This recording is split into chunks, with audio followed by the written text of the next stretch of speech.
Nesse nosso bate-papo, eu vou falar de alguns trabalhos, na verdade, de alguns requisitos, de alguns trabalhos que eu costumo propor nessa disciplina de linguagem de programação e que são interessantes para a gente colocar na prática conceitos, né? E com isso, a ideia de se praticar em cima de conceitos é, de alguma maneira, a gente sedimentar mais aquilo que foi aprendido, né? Então, eu vou falar de alguns requisitos aqui, vou listar ou discutir pelo menos um ou dois trabalhos. Todo trabalho de implementação dessa linguagem, ele vai ter que ser apresentado usando alguma ferramenta de hospedagem, como o GitHub, o GitLab, o Bitbucket, né? Com o objetivo, na verdade, de fazer com que vocês tenham afinidade com essas ferramentas, que é algo muito importante hoje no mercado, né? Trabalhar com versionamento é super importante quando se trabalha com times, né, com várias pessoas, né, desenvolvendo o mesmo código, mas até individualmente o versionamento ele é super útil, super importante. A outra observação é que os trabalhos precisam ser apresentados, né? E isso, como eu comentei, uma vez que hoje a prática do mercado, muitas vezes a gente reutiliza código disponível na web, né? Então a gente não tem a garantia, por exemplo, na apresentação de um trabalho, se o aluno, na verdade não na apresentação, se o aluno envia um trabalho por e-mail ou por qualquer outro meio, eu não tenho ideia do quanto o aluno está sabendo de fato daquilo que foi implementado. Então a apresentação é algo que a gente entende como bastante importante, né? A mesma coisa, a observação, né, vale também para a questão da apresentação em grupos, né?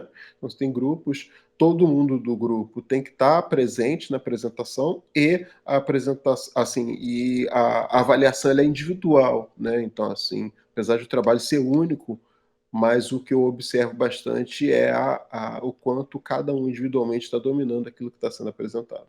Então, em sumo, né, resumindo aí, super importante que na hora que a gente apresente um trabalho, que na verdade a gente demonstre que sabe exatamente o que está acontecendo ali naquela implementação, né?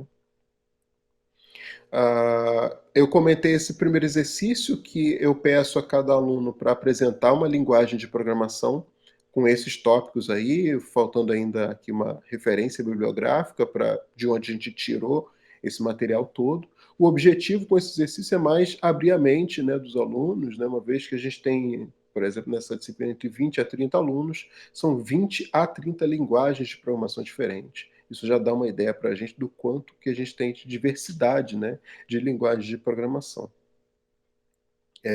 E uma extensão desse exercício eu peço, fazendo o link com a aula seguinte, que a gente fala de gramática, que a gente fala de especificação de linguagem, eu peço aos alunos para, na linguagem que eles apresentaram, eles buscarem uma descrição em BNF na internet que descreva a definição e o uso, a chamada de funções naquela linguagem que ele apresentou na semana anterior, né? Então, com o objetivo, na verdade, de ganhar essa familiaridade também na questão da especificação da linguagem. Beleza. E para hoje, o meu foco vai ser a gente falar de RIP, né? Falar de RIP, que foi o conteúdo, a gente falou de alocação de memória no nosso encontro anterior. Então, nesse trabalho, eu costumo pedir aos alunos para implementar uma espécie de simulador, né, de manipulação do RIP, né? Relembrando, o RIP é aquela parte da memória dinâmica, né, da memória alocada dinamicamente dos nossos programas, que é demandada pelos nossos programas explicitamente, ou seja, pelo programador. Então, para onde são reservadas as áreas de memória referente aos nossos mallocs lá em C ou new, em C++, em Java, para onde vão alocações dinâmicas dos nossos objetos vão para essa área de memória, para o RIP, né?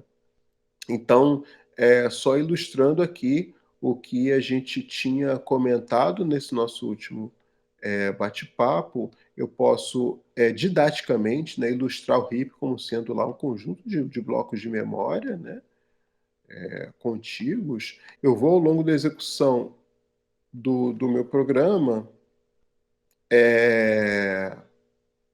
ficar alocando e desalocando áreas de memória nesse trecho, nesse trecho da minha memória, que é o meu RIP. A tendência é que com o tempo esse hip fique como um queijo suíço, né? Cheio de buracos, né? E cheio de outras áreas preenchidas, né? E a ideia, a gente viu no encontro anterior que existem alguns algoritmos que a gente usa, que são estratégias para fazer a alocação de maneira a desperdiçar menos memória no heap, ou para deixar o heap o mais contiguamente, o mais juntinho alocado, né, o mais contiguamente alocado, de maneira a diminuir esses buracos, porque esses buracos eles acabam fragmentando muito a memória e dificultando o reaproveitamento em outras alocações. Ok. Para simular esse heap, eu montei aqui um programa que está baseado numa gramática de uma linguagem que a gente pode dar o nome que quiser dar, tipo LHIP, né? Então imagina que eu tenha, isso aqui seria um código exemplo nessa linguagem chamada de LHIP, tá? Inventei o nome aqui agora. Então, o que aparece ali na esquerda? Aparecem os comandos, um programa de exemplo, né, dessa linguagem, e aqui na direita aparece a gramática. Por que eu fiz questão de mostrar essa gramática? Para a gente entender, a gramática aqui é completa, né? Então são todos os comandos possíveis, né, de aparecer na LRIP estão apresentados aqui, estão listados seguindo essa sintaxe aqui com cara de BNF. Né? E aqui é um exemplo de código. Né? Então, o que eu estou fazendo nesse exemplo de código aqui, por exemplo? Eu estou definindo inicialmente, que é um comando que tem nessa linguagem LRIP, qual é a estratégia de alocação. Então, estou dizendo que eu vou alocar o meu heap usando a estratégia de best fit. Né? A partir desse momento, todas as alocações vão seguir essa estratégia. Então, eu começo aqui alocando 5 áreas de memória. Então, eu vou preencher aqui 5 áreas de memória com essa variável. Na verdade, essas 5 áreas de memória vão se referir à minha variável A. Depois eu aloco 3 blocos para B, então vão vir 3 blocos para B aqui, depois o C com 8 blocos e assim sucessivamente. A gente pode definir um tamanho máximo aí do heap, né? Aqui eu só fiz só para ilustrar. Beleza. Esse comando de exibe, a ideia dele é exibir na tela, de alguma forma, como é que está o meu heap, né? Ou seja, como ele está alocado. Nesse primeiro exibe aqui vai aparecer essas 16 áreas aqui iniciais alocadas, né? Indicando, eu posso até colocar, né? As primeiras 5 são para A, as 3 seguintes são para B e o restante é para C. Né? Então, identificar dentro do meu heap onde é que está cada uma das variáveis que eu estou alocando. Beleza. Aqui eu faço um del, então eu estou removendo uma área de memória, nesse caso aqui essa área com 3. Eu acabei de criar um buraco. Então eu tenho agora 5 áreas preenchidas, um buraco de 3 e depois mais 8 áreas preenchidas. Beleza. Aqui eu estou fazendo o B receber A, que é um outro comando possível nessa minha linguagem, que é o comando de atribuição. Né? Já vou falar aqui da gramática. Mas então, nesse comando de atribuição, a minha ideia é como se eu estivesse fazendo atribuição de ponteiros. Tá? Não é atribuição de conteúdo. Então, por exemplo, o meu B, ele estava apontando para essa área, deixa eu contar aqui, 1, 2, 3, 4, 5. Então, o meu B, ele estava apontando para essa área de memória aqui, né? Daqui em diante, essas 3 próximas células, que foi essa alocação aqui, new B3. No momento que eu dei um del B, esse cara aqui ficou apontando para um lixo, né? Ou assim, não ficou apontando para área nenhuma. Né? Eu vou fazer um xizinho aqui para indicar que ele não está apontando para nada. E aí, quando eu faço B receber A, o B aponta para onde já está apontando. O A, eu aloquei nas primeiras 5 posições. Então, o B vai apontar para onde está apontando, eu vou fazer o B apontar para cá. Então, o B agora vai estar apontando para... Podia seguir isso aqui. O B está apontando para aquela área inicial lá, que é a mesma área para onde o A está apontando. Quando eu faço novamente o exibe, aí eu tenho que exibir o heap, como ele está. Então, essas 5 áreas ocupadas, aquele buraco lá, que era o buraco de 3 posições, que era para onde o B estava apontando, e o restante, né, o C, com as 8 áreas ocupadas. Em seguida, aqui eu estou dando new D2, e aí observem, se o meu heap, imagina que tenha 100 posições, né? Esse D2 aqui, eu vou estar alocando onde tem menos desperdício, né? Eu tenho um buraco aqui com 3, que vai dar o espaço 1, e eu tenho um buraco ali na frente que é enorme, né? Porque foram as minhas primeiras alocações. Então, claramente, esse buraco aqui de 3 é onde eu estou tendo a menor diferença, que é a estratégia do best fit, né? Então, esse new D2, eu vou jogar o D, essas duas posições, exatamente aqui, onde eu tinha o B alocado anteriormente. Aqui em seguida, sim. No caso do worst, ele jogaria para o primeiro, né? A diferença do best para o worst. O osso ele vai jogar para essa área maior. Se eu tenho um heap com 100 posições, né? Então, depois desses 8 aqui que são C, eu tenho, sei lá, um número que são 16, 100 menos 16 dá 84, né? Então, seria mais ou menos 84 áreas livres aqui para frente. Então, 84 menos 2 vai dar 82 de diferença, enquanto que aqui 3 menos 2 vai dar 1. Né? Então, para o best fit, ele vai pegar o que dá a menor diferença. Então, ele vai alocar aqui. Para o worst fit, ele pega o que dá a maior diferença. Então, ele vai alocar naqueles 84 ali. Vai ser os primeiros blocos daqueles 84 que estão vazios. Beleza, certo? obrigado. Beleza. Aí aqui um del B, como eu tinha feito o B apontar para o A, ele vai remover essa área toda aqui. Então, isso aqui tudo vai ficar nulo. E aí, naturalmente, quando eu dou del de B, eu estou dando del em A também, né? Então, como eu falei, eu posso olhar, eu olho essas variáveis como se fossem ponteiros, né? Então, no momento que eu apaguei essa área aqui, que é o que B está enxergando, o A também estava enxergando aqui. Então, essa área também some, né? E aí aqui em seguida, ó, aí eu mudei a estratégia e eu continuo meus comandos. Esses 3 pontinhos é porque eu posso colocar outras manipulações do heap, né? Para vocês entenderem a importância da gramática, que eu já destaquei lá no outro vídeo, mas para vocês verem só com esse exemplo aqui, olhando esse código, eu vejo essas duas estratégias, né? A estratégia do best fit e do worst fit. Mas quando eu olho a gramática, olha aqui, ó. Um programa, ele é uma repetição de instruções com pelo menos uma instrução, que é o que esse maisinho aqui está indicando. Cada instrução, ela pode ser o quê? Um set heap, um new, um del, um exhib ou uma atribuição. No set heap, olha ele aqui embaixo, olha. Estou descrevendo o que é o set heap. O set heap, a sintaxe dele, ó, começa com a palavra heap. Observem aqui, ó, heap bash, heap wash. E em seguida, eu tenho um ou dessas opções. First, best, worst e next. No meu programa exemplo, eu só tinha best e worst. Né? Então, assim, se eu for me basear só nesse código aqui, eu só imagino que eu só tenho essas duas estratégias. Mas quando eu olho a gramática, eu vejo, opa, eu tenho mais duas. Eu tenho a first e eu tenho a next, que não estavam aqui nesse exemplo. Né? Então, a ideia de uma gramática é exatamente essa, de a gente olhar e saber de forma precisa e completa tudo que é possível aparecer para uma dada linguagem, que é essa linguagem LRIP aqui que eu estou definindo com vocês. Tá? Beleza. Então, o set SO aqui, essa instrução set_heap, ela está descrita aqui. A instrução new, ela está descrita aqui embaixo, ó, a sintaxe new, o nome da variável, que é um ID, e o número, que é a quantidade de blocos que eu tenho. Olha lá, ó, tudo casando aqui, ó, new A5, new A5. Então, a mesma sintaxe que eu tenho aqui para o new. Beleza. Depois do new, eu tenho o del.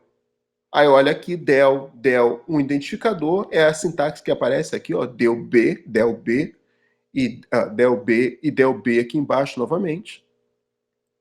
O exhib, o comando exhib, que é o comando para eu exibir o status de como está minha memória, que é aí meio que um formato livre, aparece só o nome da palavra exhib. Esse é um comando. Então está aqui o comando exhib. Né? E, por último, o comando de atribuição atribui id, recebe id. A atribuição super simples, então um identificador recebe outro identificador. Eu não tenho identificador recebendo número, nem nada do tipo, porque aqui eu estou falando de uma linguagem que a atribuição é a atribuição entre ponteiros, né? Então eu faço uma determinada variável que está apontando para uma área, passar a apontar para outra área. Para a implementação desse exercício, a gente vai dar um pouquinho de realidade na nossa implementação. Deixa eu voltar nesse código aqui, nesse desenho anterior, para não ter que desenhar lá novamente. Imagine que eu tenha 1000 áreas de memória, 2000, 5000 nesse meu heap. Essas estratégias BEST, e o WORST, elas levam em conta, assim, eu tenho que buscar a menor diferença ou a maior diferença. Necessariamente, eu tenho que buscar o RIP todo, porque ao longo do tempo da execução do meu programa vão aparecer buracos em diversos locais. Então, para eu saber exatamente onde está tendo a menor diferença de locação ou a maior diferença de locação, eu tenho que percorrer o RIP inteiro. Isso é diferente da first, que eu começo do início e vou até achar alguém que caiba o conteúdo que eu quero alocar. No momento que eu encontro, eu vou e aloco. Ou o next, que começa do último ponto em que o RIP foi alocado e busca alguma área livre depois daquele ponto, né? Seria um first, uma estratégia first com memória, né? Então, o best worst, o natural seria eu percorrer o RIP como um todo, né? E isso é muito delicado, né? Assim, é meio trabalhoso, né? Então, um mecanismo interessante que é bastante utilizado assim como implementação, como ideia de implementação de RIP, é eu manter uma lista de áreas livres, né? Vou indicar aqui para vocês terem ideia. Então, imagine que eu tenho no início aqui, imagine que eu falo daquelas 100 posições de áreas livres, né? Então, eu vou, nessa minha lista de áreas livres, eu vou começar com um nó que começa no endereço 0 e tem 100 áreas livres disponíveis desse ponto, a partir desse endereço 0. Então, essa é a minha lista de áreas livres. Ou seja, na verdade, eu vou criar uma estrutura de dados que vai me facilitar um atalho para eu descobrir onde estão as áreas livres dentro do meu RIP, né? Para eu não ter que percorrer o RIP todo. Pois bem, vamos dar uma simulada aqui para vocês só perceberem a ideia. No momento que eu faço new A5, eu vou preencher essas 5 primeiras posições, né? Então eu vou reescrever essa minha célula, na verdade, ela vai deixar não vou rascunhar aqui que essa ferramenta aqui é só para... Imagine que eu estou substituindo esse nó aqui, tá? Eu vou passar... se eu estou endereçando a partir do 0, né, como C costuma definir e tudo mais, eu vou ter a partir do endereço 5, 95 posições livres. Então essa é a minha nova lista de áreas livres. Eu só vou começar a olhar agora a partir do endereço 5, porque antes dele tudo está preenchido. E aí, à medida que as alocações vão acontecendo, eu vou alocar o 3, vou alocar o 8, eu vou atualizando essa minha estrutura de dados, que é um atalho para o meu RIP para indicar onde estão as áreas livres disponíveis, né? Ela começa a ficar um pouco mais diferente quando a gente começa a ter algumas desalocações, né? Então, por exemplo, até aqui eu vou ter um único nó, né? Começando do endereço 16 com 84 áreas livres depois, né? Beleza.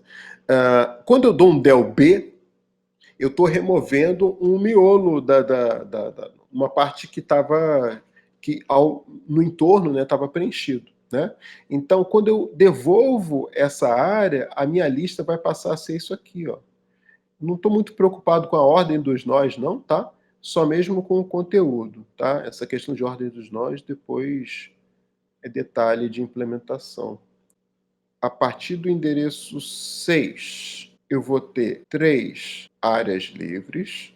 E continuando a minha lista, a partir do endereço 16, que era o que eu tinha antes, eu tenho 80, enxerguem um 8 aqui, por favor, 84 áreas livres. Essa aqui é a minha lista. Então agora a gente observa que a lista ela começa a ter nós, ilustrando, obviamente, os buracos que tem lá no RIP, né? O interessante é eu não ter que ter o trabalho de percorrer sequencialmente ali o meu RIP para encontrar áreas livres. Na verdade, eu vou por essa lista encadeada que eu estou representando ali, que poderia ser qualquer outra estrutura de dados, tá? Mas é uma estrutura que me indica que eu consiga mexer dinamicamente, né? Que vai me indicar onde é que estão as áreas livres no RIP. Essa seria a maneira mais inteligente, mais interessante, e é que eu peço a vocês para implementarem nesse momento aqui, tá? Então, assim, primeiro, na verdade, eu até atropelei na explicação. Primeiro, eu falo de uma estrutura de dados que pode ser um vetor, pura e simplesmente, para armazenar o heap. Né? Então, para armazenar aquela estrutura lá que tenha os blocos. Né? Primeiro eu falo dessa estrutura aqui para armazenar os blocos. Né? Então, é aquela primeira estrutura que eu estou comentando ali. Em seguida, eu falo dessa lista de áreas livres, né? Que é exatamente essa lista que eu acabei de ilustrar. Essa lista, a ideia é que elas sejam atalhos, né, para o heap, para a gente saber onde é que estão as áreas livres do heap, e eu não ter que percorrer o heap como um todo. Beleza. A outra questão é a gente considerar o programa de entrada, que é aquele arquivo texto lá com os comandos, né? Para simplificar os testes, né? Então eu considero que a entrada para o meu simulador vai ser um arquivo texto, aí eventualmente eu posso modificar esse arquivo texto e mudar a maneira como o heap está sendo manipulado. E aí depois o programa pode pegar, ler desse arquivo texto e montar um vetor de strings, ou ele pode colocar em alguma estrutura em memória para simplificar a varredura ali daquele texto, né, daquele código. Né? É uma coisa importante, eu nem sei se eu destaco aqui, para essa implementação a gente não tem que supor ou esperar erros sintáticos. Né? O que eu quero dizer é assim, algum código algum comando que não respeite a LHEAP, né, que é a linguagem do heap. Não precisa disso, a gente supõe que o código está perfeitinho e que tudo que está como código de entrada para o nosso programa está respeitando as regras da linguagem, as regras sintáticas. E aí a ideia é que esse simulador, né, de manipulação do heap, ele vai executar cada instrução do programa informado, né, alterando as estruturas, né, alterando tanto o conteúdo lá do heap quanto a estrutura de áreas livres de maneira a refletir a execução desse programa, né, a execução desse código nessa linguagem LHEAP. Aí aqui uns detalhes, né, que o trabalho, a sugestão que a gente faça em dupla, mas pode fazer individualmente também, e aí normalmente quando tem o trabalho individual eu dou uma flexibilizada, permitindo, por exemplo, que implementem 2 das estratégias de alocação e não todas elas. Né? Mas então assim, esse é um exercício interessante, né, porque a gente fica com a ideia mais clara e mais bem sedimentada, né, do que essas estratégias, né, de manipulação do heap. Para concluir, uma coisa que eu acho interessante nesse código, e aí para fazer um link com a parte de alocação, na verdade de coleta de lixo, né, eu peço aqui para implementar a coleta de lixo, mas sem pensar muito nesse detalhe, vamos nos ater a essa seguinte observação aqui. Para o exemplo do código dado, aquele código lá dos slides anteriores, vamos observar o que ocorre quando o comando del-b, que aparece após o primeiro exib, né? Então é o primeiro del, o que acontece quando ele é removido? Vamos dar uma olhadinha no código lá do nosso programa. Lá a gente está falando da remoção desse comando aqui. Ó. Vamos imaginar que ele deixe de existir. Então, eu vou alocar as primeiras 5 áreas de memória, depois vou alocar as 3 seguintes, depois vou alocar as 8 seguintes. Então, com essas alocações aqui, a minha lista de área livre, ela vai ter essa informação aqui apenas, né? Então, assim, a minha lista vai ter, a partir do endereço 16, 84 áreas livres, que foi o que a gente comentou. Beleza. Não vou fazer del-b, mas eu vou fazer b receber a. E aí observem o que eu comentei, a atribuição nessa linguagem LHEAP, que a gente está definindo, é uma atribuição de ponteiros. Então eu vou fazer uma variável que estava apontando para uma área de memória, apontar para outra. Então quando eu faço b recebendo a, sem dar esse del-b, o b, que ora estava apontando para essa próxima posição aqui, para essas 3 áreas de memória, ele deixa de apontar para cá e aponta para cá. Perfeito? O detalhe é que eu não dar del quer dizer eu não alimentar a minha lista de áreas livres. Então, eu não vou ter esse nó aqui aparecendo. Eu continuo com a lista só com esse último nó. Porque eu só fiz uma atribuição. Eu só peguei um ponteiro, eu peguei o B que estava apontando para esse endereço, sei lá, 6 aqui, ele passou a apontar para o endereço 0. No momento em que eu fazia o del, antes de fazer essa atribuição, eu devolvia essa célula aqui, ela aparecia no momento em que eu fazia essa execução do del, né? Que é colocar na lista de áreas livres essa área que o B estava apontando, que é esse B3 aqui. Então, quando eu não faço o del e eu simplesmente faço o B recebendo A, o B que estava apontando para o endereço 6 passa a apontar para o endereço 0 e aquele endereço 6 ali, ele continua sendo preenchido, né? E eu sei disso porque a minha lista de áreas livres, que só tem essa parte aqui, ó, tá dizendo que ele está preenchido, ó. Se eu olhar lá, pensar, ó, o endereço 6, que está antes aqui do endereço 16, ele está preenchido, porque eu só enxergo isso aqui, ó, só tem área livre do 84 em diante. Então, não dar esse del está me permitindo gerar esse lixo de memória aqui, dessas 3 posições. Essas 3 posições, elas estão ocupadas no heap, mas elas não são mais acessadas pelo meu programa, porque eu, inadvertidamente, fiz uma atribuição, joguei um endereço para dentro do B lá e não apaguei o B. Eu não dei del em B. Né? Ô, Carlos, Sim. isso tem algum impacto na hora que você exibe o que está alocado? Sim. Sim. Não, eu digo isso para a execução desse exercício, né, desse trabalho que eu estou sugerindo a vocês. No momento que eu faço esse segundo exibe aqui, ele vai dizer, olha, o meu heap tá com A e B apontando para esse endereço aqui, que é um endereço que tem 5 posições. Tem um C que está apontando aqui para 8 posições a partir de um ponto. Não tem ninguém apontando para cá. Não tem nenhuma variável apontando para cá.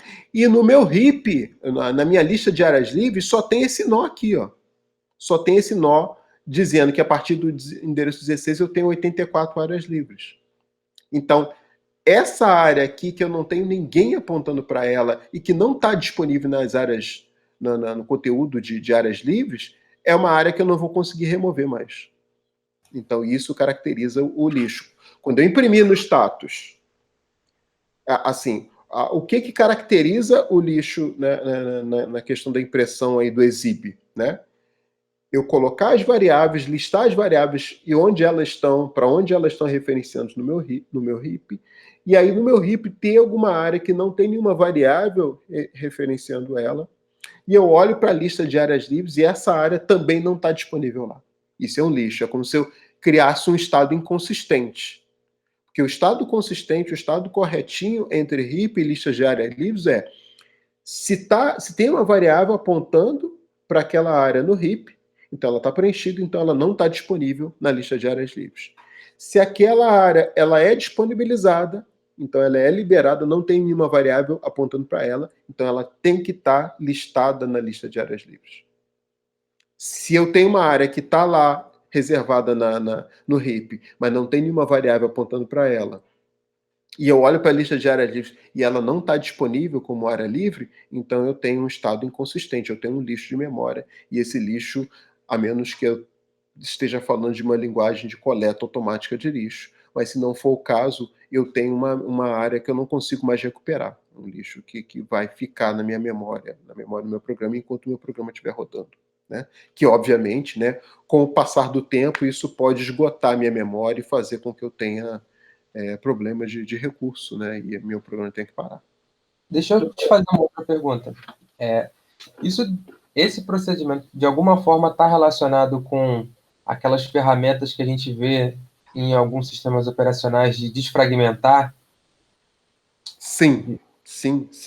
Esses buracos que eu comento no RIP, esse processo de desfragmentação é um processo que a gente passa a olhar para aqueles recursos que estão apontados de forma contígua, e aqueles buracos eu crio uma lógica, uso algum mecanismo para olhar aqueles buracos como sendo uma área única, uma área ocupada. Isso acaba tendo algum desperdício, né? Porque você tem que criar ali os recursos, né?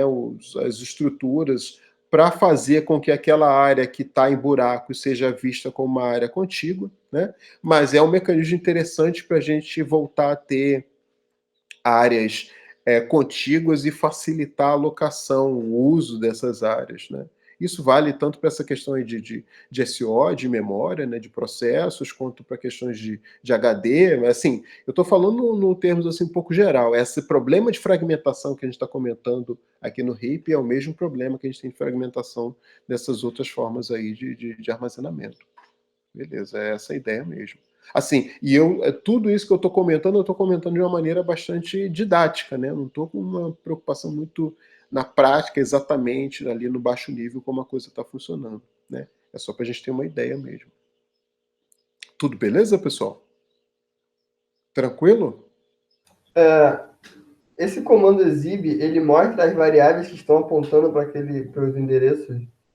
Então, a ideia do exib é como se fosse eu esqueci o comando que faz isso, o comando, a palavra reservada que dá essa ideia. Um dump, como se fosse um dump de memória ou algo do tipo, né? Então, aquele exib ali, ele vai me listar como está meu heap, ou seja, que áreas estão ocupadas, que áreas estão disponíveis, vai me listar as variáveis e para onde elas estão apontando no heap, e vai me listar a lista de áreas livres.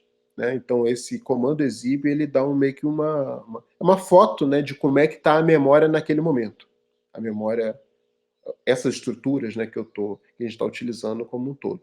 Certo? Então, o exib é só para... É como se eu estivesse, por exemplo, depurando o meu programa. Né? Então, eu faço algumas movimentações e crio um ponto ali em que eu quero exibir como é que estão minhas variáveis, como é que estão minhas quantidades que eu estou manipulando. Beleza, pessoal?